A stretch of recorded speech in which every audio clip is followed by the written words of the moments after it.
Hello, my friends, hello, and welcome once again to the terrifying Vaughn Manor, where horror mayhem has arrived. It has arrived at the manor. Horror mayhem. Mayhem everywhere. Horror mayhem. Created by the Bookish Bryants, Horror Mayhem is a reading event all this month. Excuse my dog. That wasn't Roger. Roger, he makes worse sounds than that. Horror Mayhem is a reading event created by the Bookish Bryants. We have a lot of cool co-hosts this year for this exciting reading event. I'll try to remember to link them all below. And check out their terrifying videos. But today, what I'll be talking about, this event concentrates on shorter fiction. Novels 250 pages or less. I'm cheating on that one, but novels 250 pages or less, or short stories or novellas, that kind of thing. So I'm doing a video today about my recommendations for short fiction for all of the categories of horror mayhem. The first category is supernatural, ghosts or creatures, or, well, any kind of monster. So basically ghosts and monsters is the first week. The second week is Gothic horror. The third week is cosmic horror.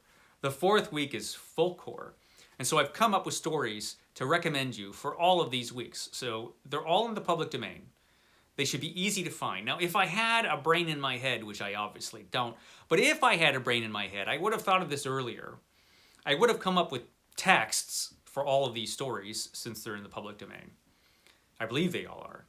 And I would have put together an ebook that you can get for like $1 or something. And then you'd have like all the stories readily, easily on hand.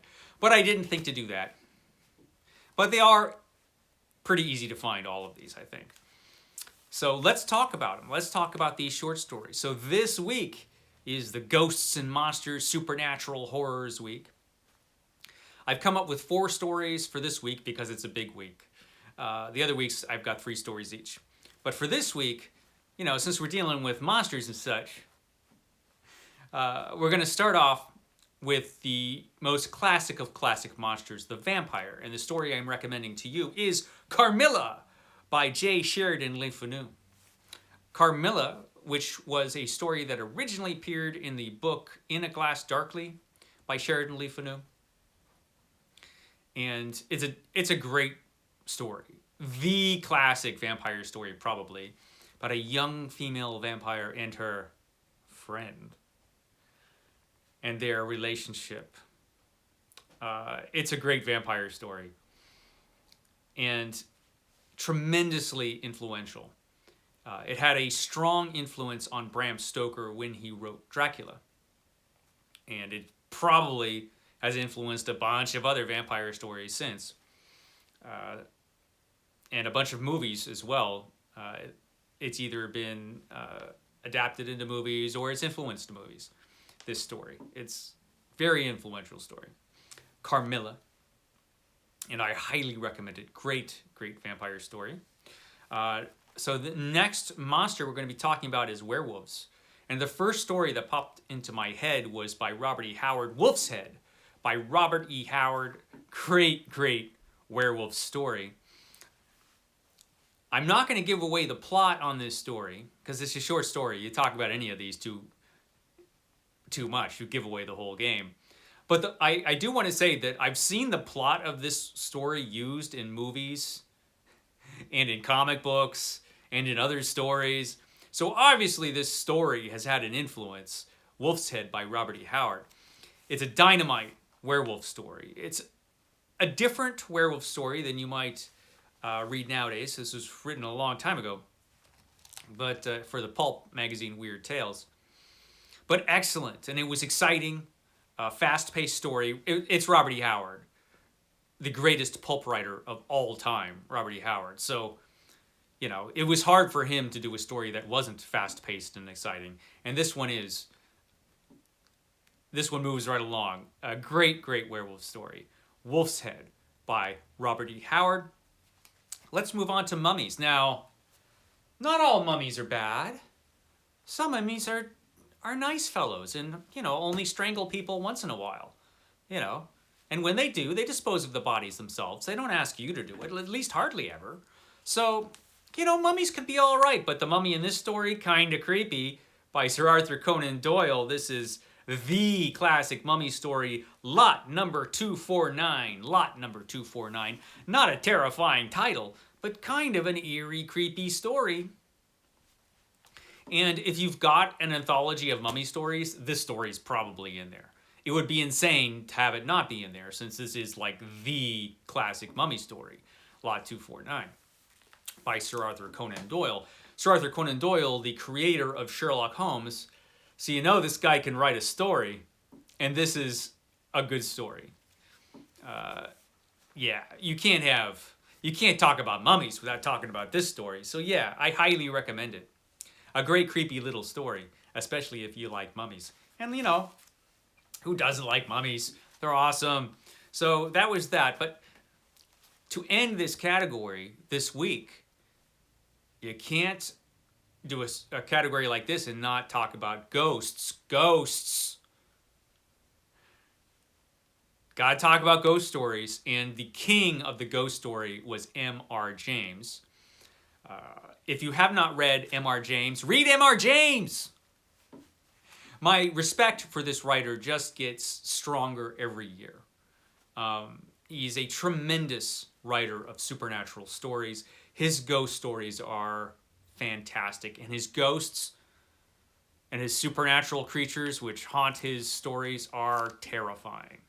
And the story I'm talking about is A Whistle, and I'll Come to You, My Lad. A classic ghost story with a supernatural ghost that you do not want to run into ever, like all of his supernatural creatures. Now, this is probably not his best story. I can think of scarier stories that he wrote, but this is probably the classic ghost story, and it's really good. It's a good, solid story. And certainly, if you have an anthology of the best ghost stories, I'd be surprised if this wouldn't be in there. Certainly, some M.R. James would be in there. But this is just so excellent as a ghost story. And it's cool. M.R. James stories, man, they're interesting because in his stories, anybody can run into trouble. A lot of horror stories have kind of like this moralistic edge to them where, bad things happen to bad people. Not in M.R. James, man. That's part of the things that make him terrifying. You could be just some innocent little kid. You could be some kindly old man. Anybody. Wrong place, wrong time. You look at the wrong thing. You pick the wrong thing up. See ya. Yeah, he was that way, M.R. James. And this is an excellent story. So let's move on to the next category. Gothic horror. Now, you can't talk about Gothic horror without talking about the king of horror, Edgar Allan Poe, and probably the greatest Gothic horror story, The Fall of the House of Usher. Absolutely great Gothic horror story from Edgar Allan Poe. He wrote some great Gothic horror stories, and for my money, this is probably his best. Just straight up Gothic horror story. It's really creepy. Roderick Usher, creepy dude, man. Creepy. You don't want to go visit this guy in this place. You really don't. So, a good, short, creepy Gothic horror story. And probably a great way to start this week, I'm thinking. Go straight to the king, man, if you're going to do Gothic horror. Now, the next story I'm going to be talking about is by another king of horror, H.P. Lovecraft and The Outsider. The Outsider. H.P. Lovecraft wrote some Gothic-y horror stories. He was very much influenced by Edgar Allan Poe, because of course he was. This is probably one of his Poe-like stories, although the plot and what actually happens in the story is not something Edgar Allan Poe probably would write. It's very different. It's very...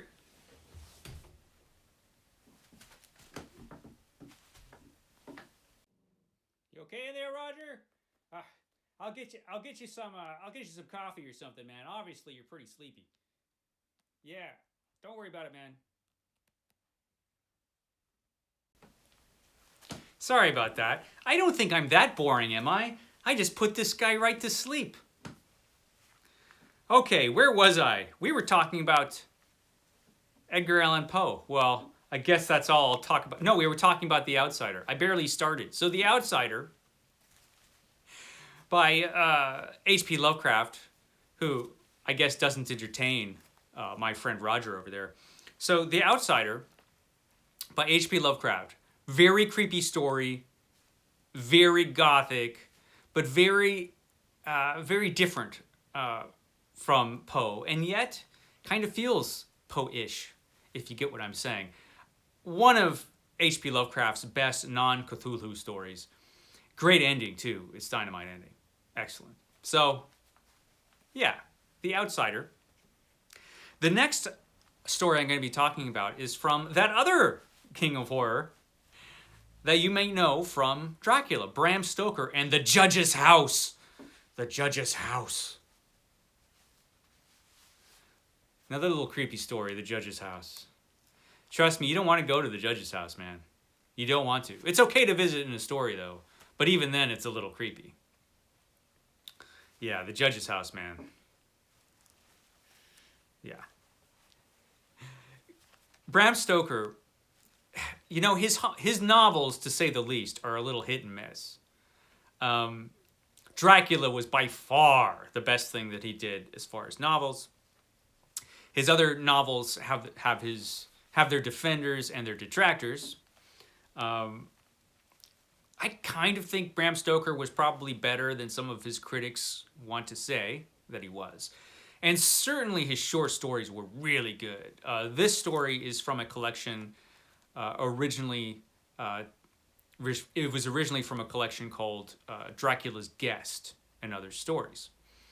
And this is one of the better stories from that collection, and that collection is really good. It's available from Penguin Classics now. I did a whole video on it, actually, now that I'm thinking about it. So a good story, The Judge's House. Creepy. This one's creepy.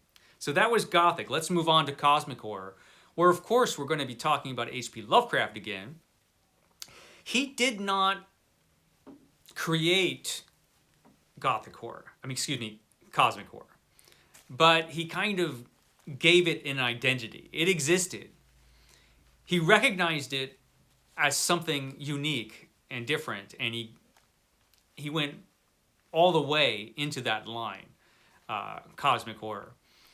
And so a lot of people think that H.P. Lovecraft created Cosmic Horror, but he didn't. Not really. He named it. That he did. And so, of course, I need to talk about Lovecraft. I was going to say Call of Cthulhu because the first of the great Cthulhu mythos, absolutely a cosmic horror story.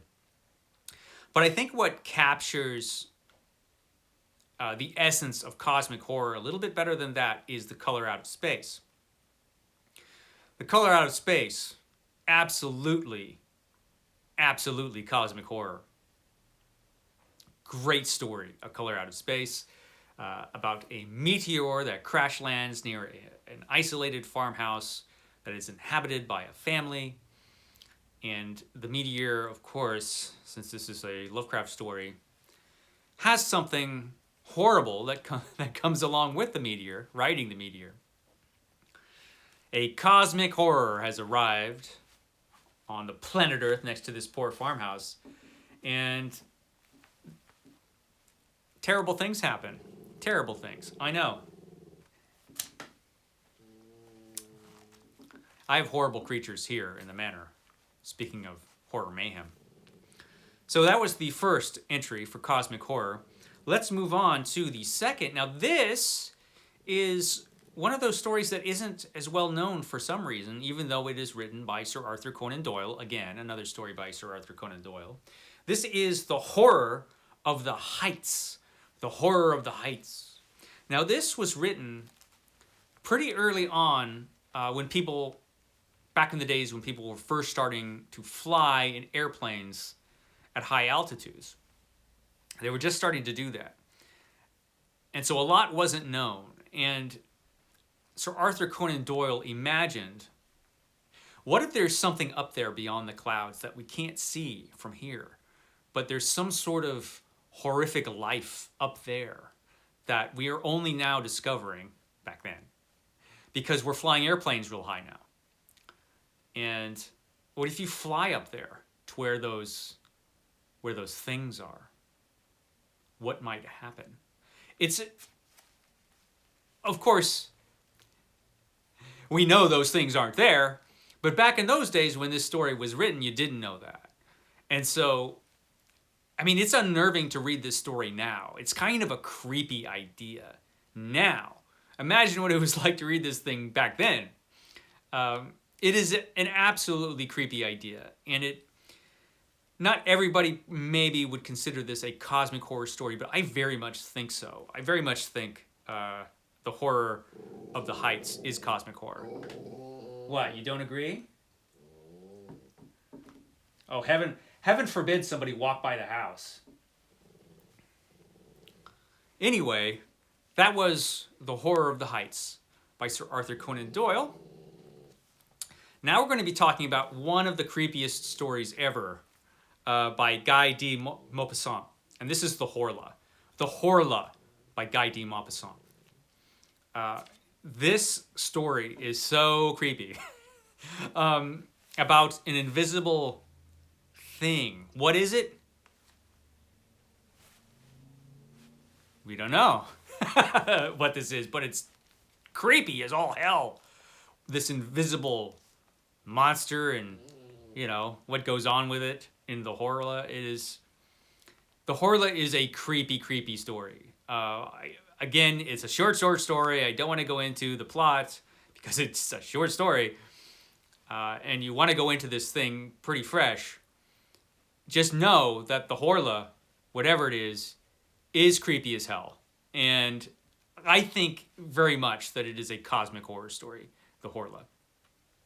So, yeah, Guy de Maupassant's The Horla. Guy de Maupassant's The Horla. So now we're going into the final week, folk horror. So what do I recommend for folk horror? Probably, this is obvious. The first of these three stories is by Arthur Machen, and it would be one of the greatest folk horror stories ever, The White People by Arthur Machen. This is a weird, weird story. And it can be a little hard to understand what's going on if you're not reading it closely. But if you do read it closely and with care, it's so damn creepy, this story. About a naive young girl and creepy stuff she runs into in this story and just what happens in this story. There was something about Arthur Machen where he just knows how to get you at kind of this very primitive level and just creep you out. He's so good at creeping you out, Arthur Machen. And this story, yeah, if you read it, it's a little... The White People by Arthur Machen. The next story is by Algernon Blackwood about a hunting trip gone very, very wrong, and that would be The Wendigo by Algernon Blackwood. This is a story that is less famous than The Willows. The Willows is the story you always hear when Algernon Blackwood's name is mentioned. The Wendigo, it's not as good as The Willows. Willows is way up there as far as horror stories are concerned. But it is an excellent story. And it's anthologized almost as much as The Willows. Not quite. Almost, though. I've seen this story around. And it's really worth reading. Because it is so creepy. About just going on a hunting trip and just finding something awful. Running into some situation that is just ghastly and terrifying, really. You don't want to go up and run into the Wendigo. You just don't. That's something you don't want to happen. So The Wendigo by Algernon Blackwood. It's really good. I've actually read this story a few times. It's good every time, man. It's good every time. So we're going to close out the last story on this list. Folk horror story. This is another story by Robert E. Howard, actually. This is Old Garfield's Heart by Robert E. Howard, which is a story set in the West. When Robert E. Howard wrote about the West, he was able to give it a certain authenticity because he lived in Texas his whole life. He was raised hearing old horror stories growing up, from the old Western horror stories and tall tales and things like that. And so when he tells this story, which is about the West and touches upon Native American history, it has a touch of authenticity to it. It's not the scariest story on this list, but it is one of the best stories, I think, which you might be surprised me saying, considering how good some of these other stories are. But my feelings about this story, I've read this a few different times in my life. And as I've gotten older, I've respected this story more. I'm not entirely sure why. It's not the greatest horror story in the world, but there's something about the way this story is told that is just told so well. It's just such a well-told supernatural story, supernatural Western story. And it would be hard for me to make a list like this and not include this story. Really, really worth finding. You could find it in a few different anthologies, and you could probably find it online for free, almost certainly. Old Garfield's Heart by Robert E. Howard. So yeah, that's my list. Tomorrow will be the Robert E. Howard show, by the way. So tomorrow's all about Robert E. Howard. But thank you for joining me today as I droned on and on about these short stories. I hope you join us for Horror Mayhem. Check out some of the videos from my disturbed co-hosts who are joining me in the mayhem. And you, have a great day.